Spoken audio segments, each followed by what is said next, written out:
नमस्कार। सुबह के 7:30 बजने को है और वक्त है उत्तराखंड की खबरों का। आपके साथ मैं हूं प्रीति बिष्ट। तो राज्य में चुनाव करीब आने के साथ ही राजनीति तेज और खासतौर पर डिबेट की राजनीति इस बार देखने को मिल रही है और इसके लिए दिल्ली के डिप्टी सीएम मनीष सिसोदिया देहरादून पहुंच चुके हैं। आज सुबह 11 बजे कैबिनेट मंत्री मदन कौशिक के डिबेट का इंतजार करेंगे।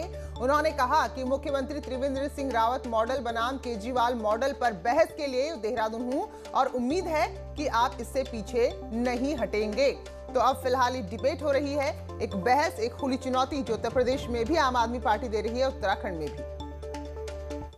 उत्तराखंड के लिए लोगों के लिए जो काम किए उनमें से आप 5 काम आप गिनवाने आ जाइए।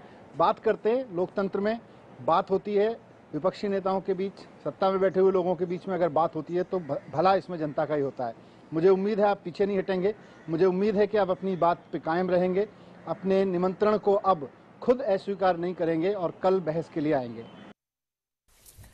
तो इस सरकार भी तैयार है और कैबिनेट मंत्री मदन कौशिक का कहना है कि आम आदमी पार्टी राजनीति के प्रति गंभीर ही नहीं है और साथ में उतावलेपन का आरोप भी आम आदमी पार्टी पर सरकार लगा रही है।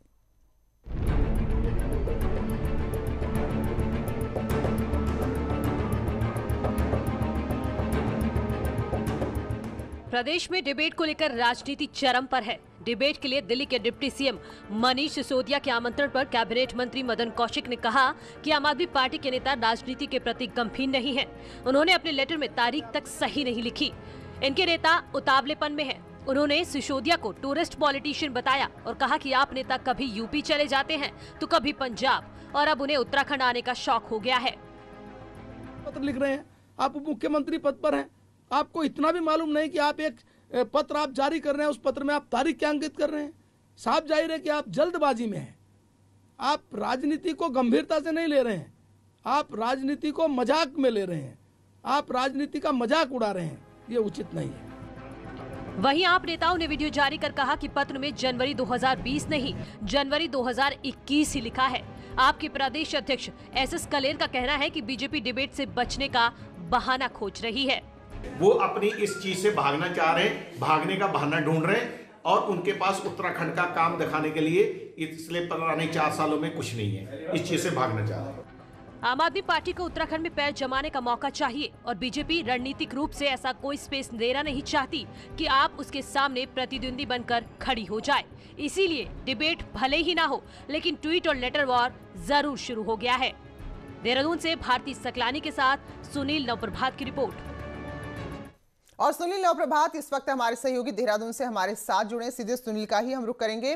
तो सुनील, भले बीजेपी कह रही हो कि राजनीति को मजाक में ले रहे हैं आम आदमी पार्टी, लेकिन अगर ऐसा होता है, वाकई में खुली बहस होती है, तो ये अच्छा है लोकतंत्र के लिए। फिलहाल क्या कुछ तैयारी आज?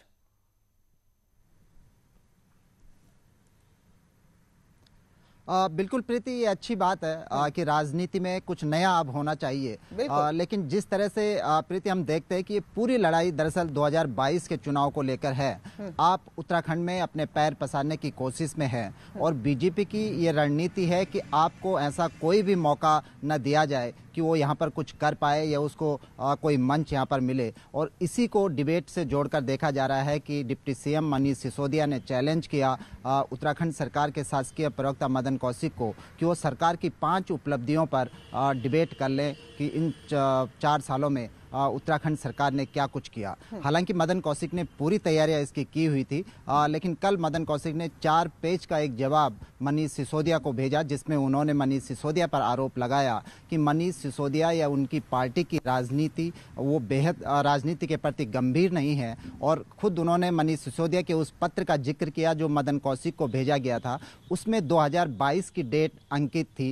ये कहना है मदन कौशिक का। तो मदन कौशिक का कहना था कि जब आप एक पत्र ठीक से नहीं लिख सकते तो राजनीति क्या करेंगे। उनका कहना था कि राजनीति एक गंभीर सब्जेक्ट है, ये कोई रंगमंच नहीं है कि आप जब चाहें तब कहीं पर वाद विवाद कर लें। लेकिन प्रीति, ये आप देखेंगे IRDT का ये ऑडिटोरियम है और इसी ऑडिटोरियम में मनीष सिसोदिया ने 11 बजे मदन कौशिक को चैलेंज किया है कि वो यहाँ पर आए, यहाँ पर उनसे चर्चा की जाएगी। मनीष सिसोदिया कल शाम ही यहाँ पर पहुँच गए हैं। आज ठीक 11 बजे से पहले वो यहाँ पर पहुँच जाएंगे और जिस तरह से बताया गया है कि 11 बजे वो यहाँ पर मदन कौशिक का इंतजार करेंगे। लेकिन आप देखेंगे प्रीति कि ठीक आप यही रणनीति, यही जो टूल है वो यूपी में भी अपना चुकी है। यूपी में भी मनीष सिसोदिया ने इसी तरह की कोशिश की थी कि वहाँ पर भी डिबेट के लिए यूपी सरकार को इनवाइट किया था। अब फिर वही प्रक्रिया उत्तराखंड में दोहराने की है। जी। तो सुनील 4 पेजों का जवाब दे चुके हैं और कह रहे हैं कि भाई तारीख आपने सही नहीं डाली। ठीक है, वो टेक्निकल गलती हो सकती है, लेकिन क्या वाकई में आज 11 बजे कुछ होगा या फिर इंतजार ही रहेगा इस तरह का? क्या कुछ आम आदमी पार्टी की तैयारी और सरकार की तरफ से क्या लग रहा है?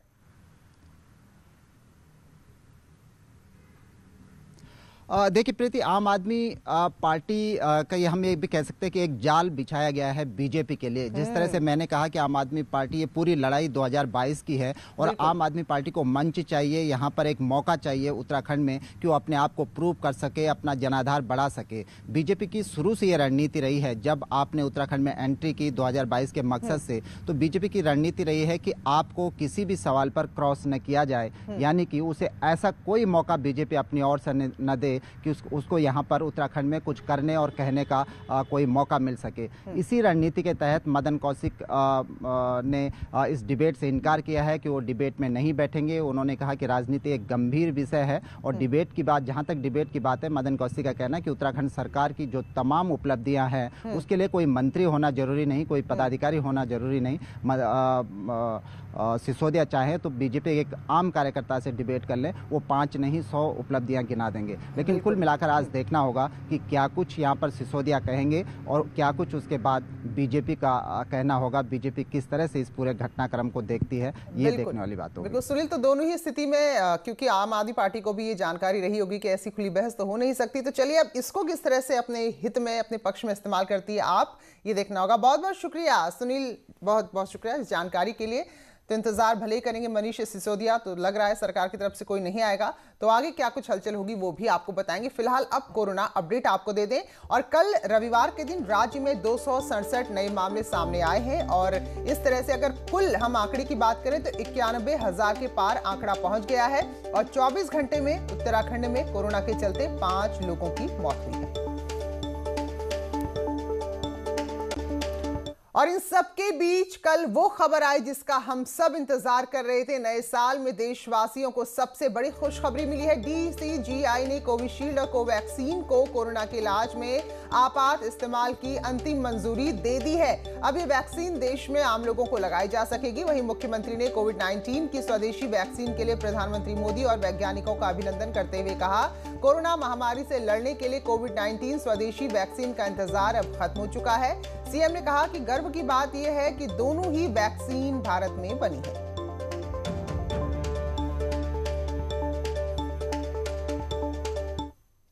कोरोना के बढ़ते मामले को देखते हुए पिथौरागढ़ के लोगों को फिर से घरों से कैद होना पड़ रहा है। हालात यह है कि दीपावली के बाद जहां कोरोना से मरने वालों के आंकड़ों में तेजी आई है, वहीं लोगों का डर भी बढ़ता गया है।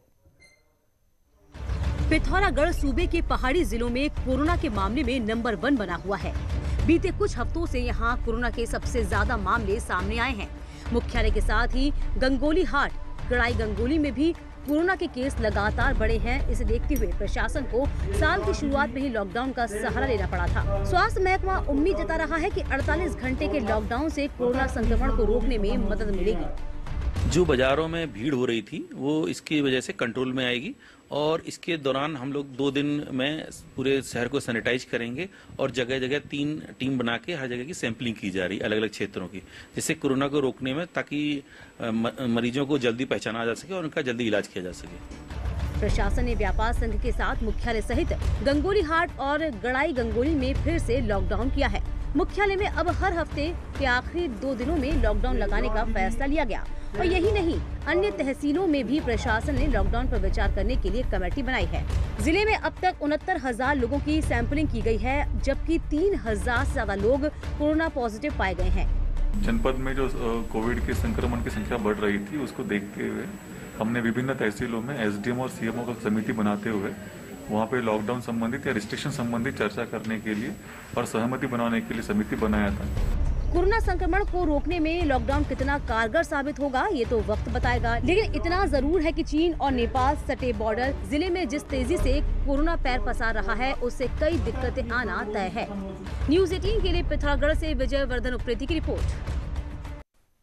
और खबर हरिद्वार से, जहां महंत नरेंद्र गिरी की अध्यक्षता वाली अखिल भारतीय अखाड़ा परिषद द्वारा किन्नर अखाड़ा और परी अखाड़ा पर प्रतिबंध लगाने के बाद अखाड़ा परिषद में दो फाड़ हो गए हैं। अखाड़ा के महामंत्री हरिगिरी ने रविवार को किन्नर अखाड़े का समर्थन किया। हरिगिरी ने कहा कि अगर किन्नर अखाड़े पर प्रतिबंध लगाया गया तो वह अखाड़ा परिषद के महामंत्री पद से इस्तीफा दे देंगे।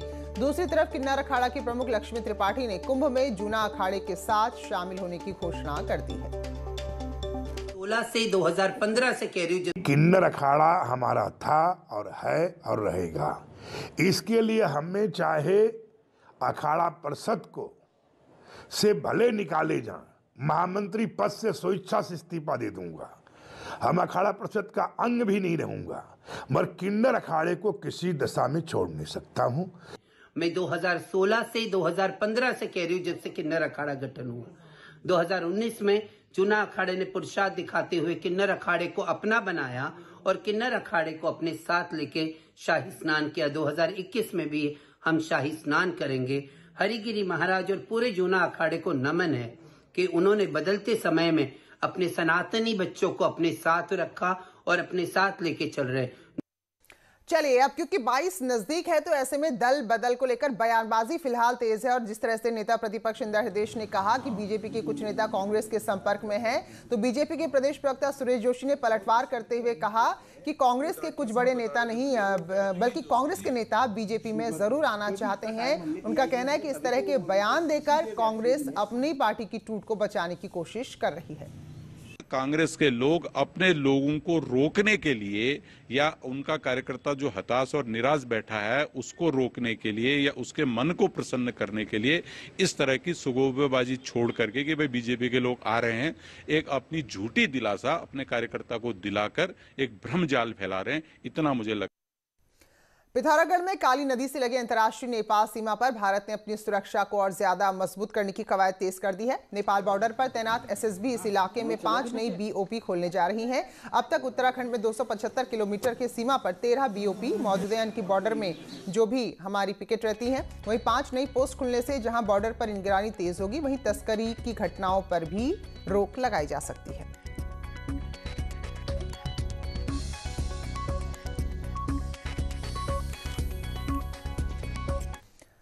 भारतीय किसान यूनियन के बैनर तले सैकड़ों की संख्या में किसान दिल्ली कूच करने जा रहे थे। ठंड के बावजूद किसान प्रशासनिक बिल्डिंग में जमा होने लगे, लेकिन गणेशपुर के पास गंगनहर पटरी पर पुलिस ने उन्हें रोक दिया। किसान और पुलिस के बीच हल्की धक्का मुक्की भी हो गई। बाद में बातचीत के बाद दिल्ली जाने का कार्यक्रम किसानों ने रद्द कर दिया। हालांकि कहना है कि रणनीति उनकी जारी है, वो दिल्ली कूच जरूर करेंगे।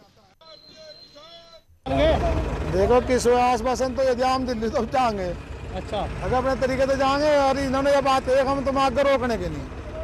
चलो भाई इनकी बात को आज मानते हो, अपने देखा कि बाकी दिल्ली तो हमें जाना ही पड़ा, कहाँ तक रोकेंगे हम कंपटीशन। यहाँ के किसान हमेशा से काफ़ी प्रशासन का सहायता दिए हैं। हम हर प्रोटेस्ट शांतिपूर्ण तरीके से हुआ है, कभी भी इन्होंने ऐसा कुछ नहीं किया जो सुरक्षा कारणों का में कुछ गड़बड़ी हो। चमोली के सीमांत नीति घाटी स्थित टिम्बरसैंड महादेव में एक बार फिर से बर्फानी बाबा के दर्शन होने लगे हैं। कड़ाके की ठंड है जिसकी वजह से हर जगह पानी जमा हुआ नजर आ रहा है। टिम्बरसैंड महादेव स्थित शिव मंदिर में पानी की धाराएं जम गई हैं। बर्फ ने विशाल शिवलिंग का स्वरूप ले लिया है। तस्वीरें आप देखिए, जो पानी नीचे टपक रहा था, नीचे की तरफ आ रहा था, ठंड इतनी है कि पानी जम गया है। बाबा बर्फानी के लेकिन अद्भुत दर्शन जो हो रहे हैं वो हम आपको अपने चैनल के माध्यम से करा रहे हैं।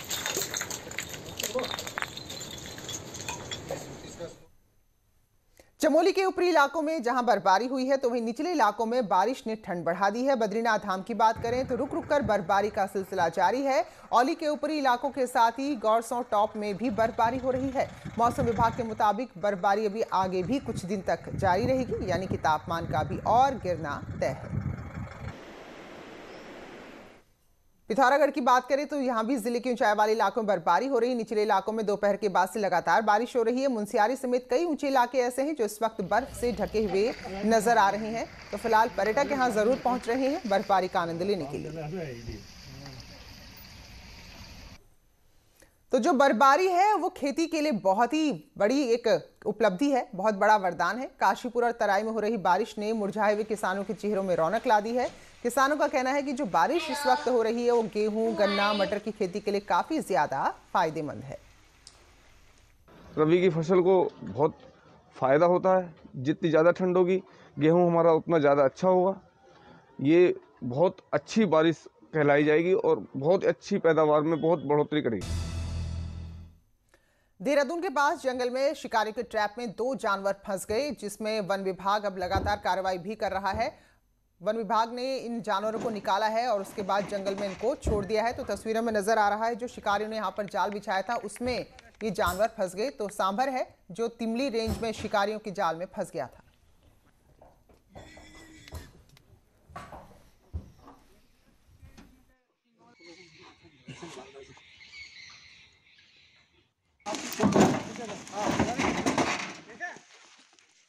ताली बजा दो भाई। सेक्टर आपका रेस्ट हो गया।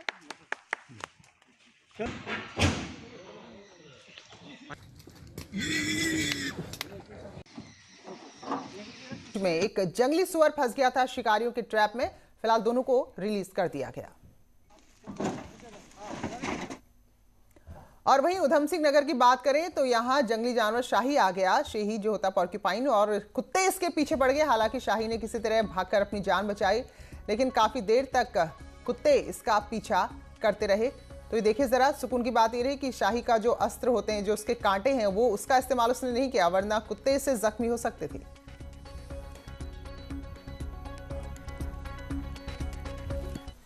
साल 2020 में अगर हम बात करें कोरोना काल की, तो सड़क हादसे भी के हिसाब से ये काल थोड़ा राहत भरा रहा, क्योंकि आवाजाही कम थी। तो ऐसे में हादसे में भारी कमी देखने को मिली। 975 लोग घायल हुए।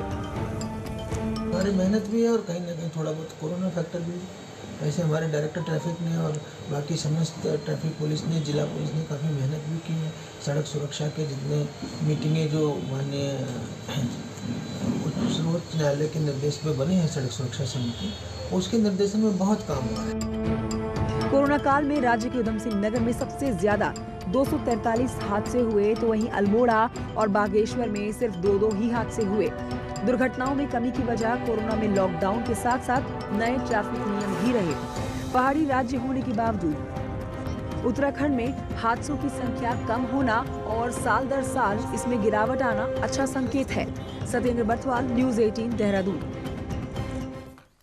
और अब नैनीताल आपको ले चलते हैं, जहां एक झरना इन दिनों सैलानियों के लिए खासे आकर्षण का केंद्र बना हुआ है, जिससे अच्छी खासी कमाई भी हो रही है।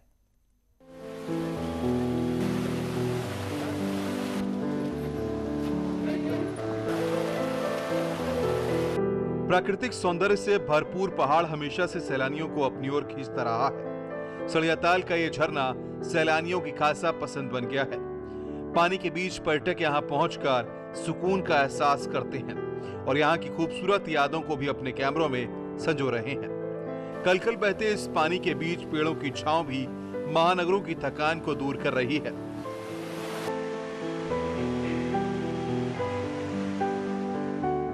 यहाँ लगे जानवरों के स्टैच्यू भी पर्यटकों को खूब आकर्षित कर रहे हैं।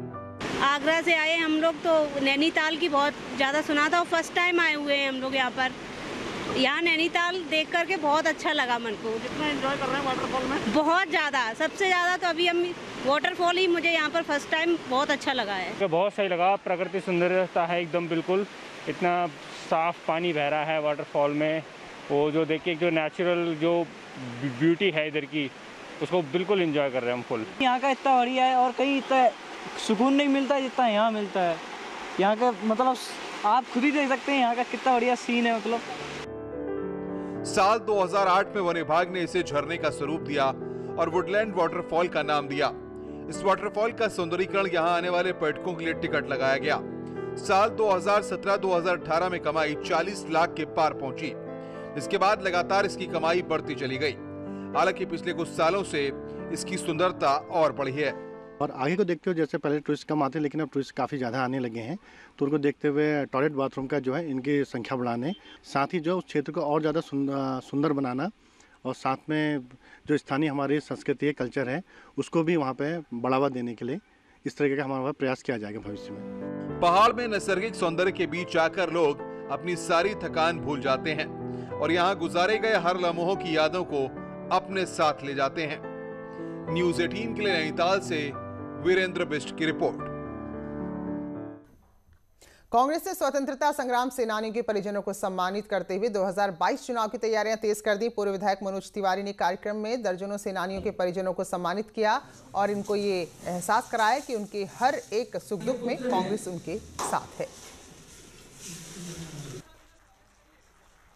और आज इस अवसर पर उन महान स्वतंत्रता सेनानी को श्रद्धासुमन भी अर्पित किए और उनको याद किया गया है। उनके द्वारा दिए गए इस देश के प्रति जो योगदान है उसको स्मरण किया गया है। चलिए, उत्तराखंड के बुलेटिन में अभी बस इतना ही। ब्रेक के बाद भी खबरों का सिलसिला जारी है।